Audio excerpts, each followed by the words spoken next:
Huh? What school? High school? Yeah. Oh, my God. You're taking a year off of high school? Yeah. Why is that? What happened? You screwed up, didn't you? Yeah. What did you do? I did that, too. I got to the point where I screwed up so bad in school, it was best for me to just punch out Maverick, just eject from the school, and start again the next year fresh. You went to surfer school in California, didn't you? In California, they sent me to what was called continuation school, or con school, as we called it, and it was for the people that didn't like showing up to the nice school, which was Dana Hills High School in Dana Point, California. And, we can't have your type of people that cut class and go out and smoke drugs. So, well, instead of, maybe trying to have you fit into this school, we just banish you to the stoner school, which I didn't mind at all. Like, the teachers would leave to go surfing at noon, and everyone would just go out and smoke pot. You did about 5 dittos a day. You'd get a ditto at your work, and it was the easiest stuff, and you'd hand it in and get a grade. And that was like one whole high school grade I went through like that. And but I screwed up so bad at John Glenn. I went to John Glenn out there in Elwood, and I had to take the whole year off. I was so bad. The guy, Pete Polina, he says to me, there's no chance you're going to graduate this year. You've done nothing the whole year. But what did you do? You just started cutting a lot? Yeah, the thing is, a lot of the people I hung out with also cut, but they cut 1 class a day. I noticed I was hanging out with everybody all day long. So I'm like, how come everyone else is doing well? Well, you notice it was like Joe Curry I was hanging with there at the 2nd period, and then maybe Pete Googler I'd hang out with in the 4th period, and then John Anzalaco I'd hang out with in the 5th period. So they're all going to the rest of the classes. I'm with everyone all day long, just smoking pot. Where would you guys hang? At school? Yeah, at school. We'd hang out by would hang at school, but not go to the classes. How ridiculous is that? When we cut at Harvard Field High, we would leave campus. No, I would leave sometimes, but only right down the road. I had a friend, Frank Bush. He went to the same school, and we'd go over to his house and watch cartoons. That's what we would do. But again, he would go home for lunch. We'd watch cartoons, smoke more pot, and he'd go, "Hey, I got to get back to school." And I'd be like, all right, Frank, I'll be here. It's his house, you know? Right. I'm like, I ain't going. F it. So I'd just sit and watch the rest of the cartoons. Or we'd just go out back by the gym when you were and cutting, smoke pot. When you were cutting at school, where would you hang? Behind the gym. Like right in the gym doors. The whole day? Yeah, then you'd walk around, and then you'd go to the cafeteria, get something to eat. And then you'd, walk back out. While everyone else was educating themselves, you would hang out at school. But not go to class. Absolutely. And you would walk into school to get some food because you were hungry. Nigga gotta eat. I gotta eat. So, yeah, you go in, That is so stupid.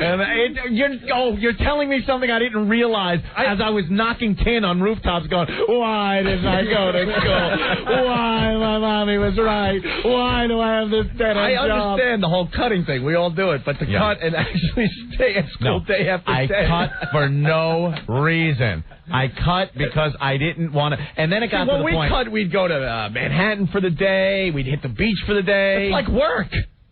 I didn't want to go to school because it was like work. And to actually get the motivation up to stop smoking pot and go somewhere, stop it. But now you're talking like a crazy man. You could smoke pot on the Long Island Railroad. You could smoke pot at the beach. I would go to the school.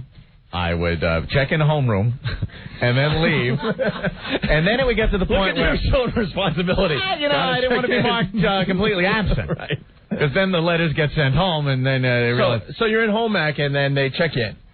Yeah. And then what's your first move? My first move is to cop a joint off of somebody. Mm-hmm. And I would buy a Who was carrying couple. back then?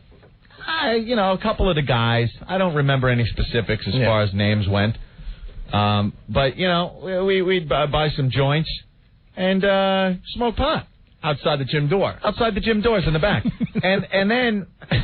Occasionally, if there was a class where a bunch of my friends were in 01 class, I might go to that one. But then I get to the point where, I was in social studies, and I hadn't been there for so long, it's ridiculous if I just pop in, hi, remember me, and sit down. Right. You reach a point of no return where there is no going back and that's getting into your classes. Pete Polini, or whatever his name is. Pete Polina. He called me in and said, what are you doing? You're wasting your time. Now, to the teachers, see you just kind of walking around getting food and stuff. Sometimes, if I saw, Miss Gasser was the social studies teacher. If I saw her walking down the hall, I'd do that, whoop, big about face and run around the corner. Right. And she saw me and stuff, but, I think I got away with it that time. Oh, she didn't see me. Yeah. Yeah, I would do that. I would just dodge the teachers. I would go out back. by the gym Would doors. You use any of the other facilities while you were there? Well, the bathrooms. I had to use the bathrooms. Sure. And the cafeteria. Cafeteria to get the food, big strad and all that. Sometimes I would use the wood shop to make a pipe if no one had joints, and I just had like a nickel bag. I'd just get a piece of wood, grab a nice half-inch wood bit, drill that in, and then I'd grab the quarter-inch bit, drill it the other way to make the mouthpiece, and I'm smoking my weed out of a 2x4. Thank you, shop class. You sound like Spicoli.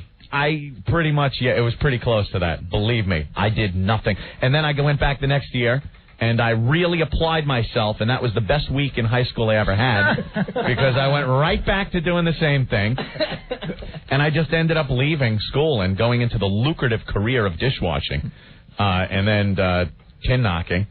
Until at any point my lottery ticket came in on the Opie show back in. At any point did you think to yourself, "Wow, this is not good"? Yeah, but I tried to turn it around. I was trying to turn this thing around. Where's your toolbox? Because most people will cut to the point where they realize they better stop and just do the basics to get through school. You are absolutely right. And when that thought entered my head, I squashed it with pot.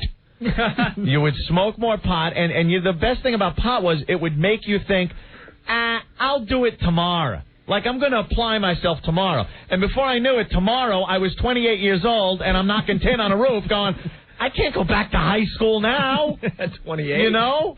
I'm done. I screwed up, and there's no turning back. Good enough diploma. I'm getting a GED. Good enough diploma. I'm going to go to college. Slow down. Why are you dodging teachers? They wouldn't have recognized you anyway. No, it's your foot. What's up? Hey, what's up, man? Anthony, tell him about Anthony Kimmy, a professional gym student. Yeah, then here was the that last year after they let me back in, after I screwed up, I had to make up gym credits. How old were you when you were given it that last shot? Opie, I was 32 years old. No, I believe I was 19.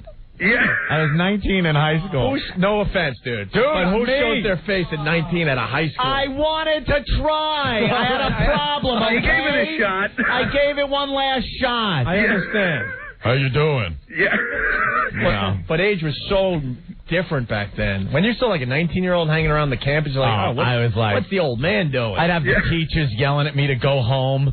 I'm like, no, I go here. No, you don't. Stop it. You're selling drugs to the kids. Oh, my God. Yeah. Remember when I had my beard, my long hair, I looked like I was 42 years old? Yeah, this guy, Joe Curry, man, he could grow a full, like, lumberjack-style beard. I think there were even some grays in it at the time. Yeah. And he'd be walking down the hall going to class, and he'd have teachers going, get out of here. Yeah. Okay. I quit one day. I'm like, fine, see you later. So, wait, a professional gym student? Yeah, so I got to the point where I needed so many gym credits to make up. Usually you went to gym every other day. That was it. You had your gym class, maybe fifth period every other day. And gym credits look like a deficit clock. Yeah, it was a deficit clock. I had to make up gym, so I had 2 classes every other day and 1 class every day. So it was like I was going to gym sometimes twice a day, but I was going at least once a day, just to make up for it. Gym is the biggest joke, too. And friggin' Cirillo was the gym teacher. And on the line. No different than any other gym teacher, just a prick on wheels. Yeah. And I had to deal with that on a daily basis. Kill me, where's your uniform? Uniform? What is this gym class in a school, you dick? It's not a uniform. Oh, let me get my dress shorts on. It must be the officers are coming to inspect the gym class. So what would you have to do in gym? I did nothing. I played badminton. Sometimes I got in my shorts. I would make sure he took attendance. I would go out back doors and smoke pot with my friends. Yeah.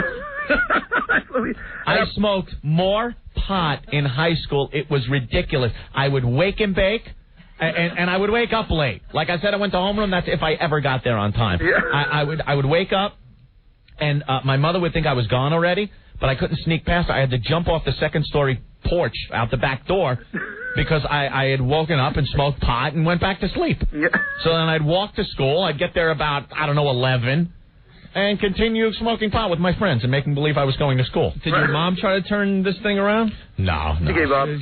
She had given up. Lost cause. She gave the old college try at raising 3 kids by herself. for a while, and she did a great job. But once we reached an age where we were supposed to let our own responsibilities take over, it was like she just said, look, you're on your own. What am I going to do? You know, put you up and everything for responsibility. It's yours. Take it. Embrace it. Run with it. Yeah. Have fun. Give it a try. How about the time I almost got you busted? We were smoking cigarettes, and you go, watch that nobody comes, right? Yeah, I go, watch out. Joe, get by the bathroom door and make sure no one comes in. I take a hit of this thing, and there's a teacher standing there, and Joe goes, he couldn't talk. Yeah, I got tongue-tied. That's all right. It's not like I was getting in any more or less trouble. I was always at the peak of trouble. That's classic. Yeah, it was a lot of fun. All right, Foot. All right, boys, get around. See you later. All right. And Foot's one of the guys I used to hang with and do this stuff with, but it was for one period a day, the one period he had off. Right. And there was all the other friends, and I was thinking, how come they're all graduating and I'm not? And then it hit me. Oh, my God. I was hanging out with a different person every period.